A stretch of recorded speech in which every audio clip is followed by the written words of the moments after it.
আজকে কথা বলবো একটা বিষয় নিয়ে, যেটা কমন সবসময় আমাদের অনেকের মনে প্রশ্ন থাকে যে সিজারিয়ান অপারেশনের পরে আসলে কোমর ব্যথা হয় কিনা। অনেক সময় অনেক রোগী এসে আমাদের কাছে কমপ্লেন করেন যে স্যার আমার 2-3টা অপারেশন হয়েছে, এরপর থেকে আমার কোমরে ব্যথাটা হয়।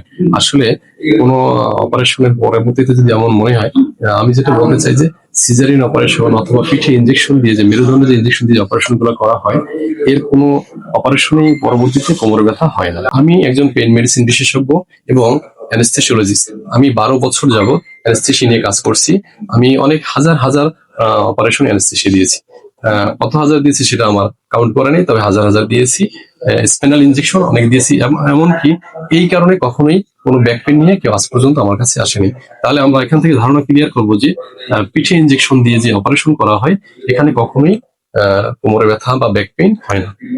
আজকের টপিক এটাই, যে আপনার এই ধারণা থেকে বের হয়ে আসবেন যে স্পাইনাল অ্যানেস্থেসিয়াতে পিঠে ইনজেকশন দিয়ে বা মেরুদণ্ডে ইনজেকশন দিয়ে যে অপারেশন করা হয়, এখানে কখনোই ব্যাক পেইন হয় না। গর্ভবতী মায়েদের আসলে যখন পেটে বাচ্চা আসে, তখন এই পেটে বাচ্চার ওজন প্লাস এর সাথে আরো কিছু ওজন বাড়ে ওনাদের। এই কারণে পেটে যে অতিরিক্ত ওজন, এইটাকে অ্যাকোমোডেট করার জন্য প্রাকৃতিক ভাবেই মাসেল এবং লিগামেন্টস গুলো একটু লুজ হয়ে যায়।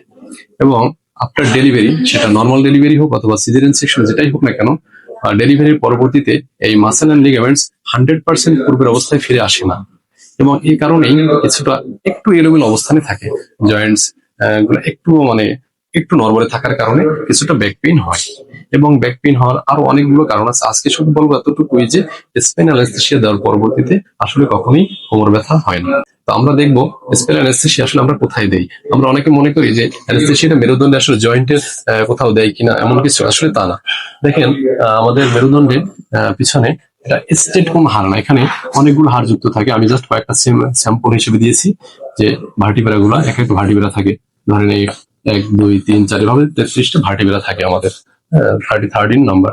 আচ্ছা, এখানে ভার্টিব্রার মাঝখানে নরম অংশ থাকে, ইন্টারভার্টিব্রাল ডিস্ক, এটা ভিন্ন ইস্যু। আমরা অ্যানেস্থেসিয়াতে ভার্টিব্রার এই যে মেরুদণ্ডের বাহিরের একটা জায়গাতে, যেখানে কোনো হাড় নেই, এই হাড়ের বাহিরে আমি একটা জায়গা দেখিয়েছি।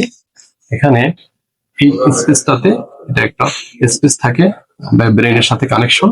এখানে আমরা এই নিডেলের মাধ্যমে অ্যানেস্থেসিয়া ঔষধ প্রয়োগ করে থাকি। এখানে ফ্লুইড থাকে সিএসএ। আমরা যখনই দেখি সিএসএ বাড়ছে, এই জায়গাটাতে আমরা ইনজেকশন দিয়ে থাকি। তার মানে স্পাইনাল অ্যানেস্থেসিয়াতে আমরা কখনোই কোনো জয়েন্টে বা হাড়ের মাঝখানে ইনজেকশন দেই না। এই ধারণাটা আমরা আগে ক্লিয়ার করি যে স্পাইনাল অ্যানেস্থেসিয়াতে আমরা কখনো হাড়ের জয়েন্টে ইনজেকশন দিই না। আমরা একটা স্পেশাল স্পেসে ইনজেকশনটা দিয়ে অবশ করে দিই, এর পরবর্তীতে সার্জারিটা করা হয়। তার মানে হলো আমরা কোনো জয়েন্টে ইনজেকশন দিই না, একটা স্পেশাল স্পেসে স্পাইনাল অ্যানেস্থেসিয়াটা প্রয়োগ করি।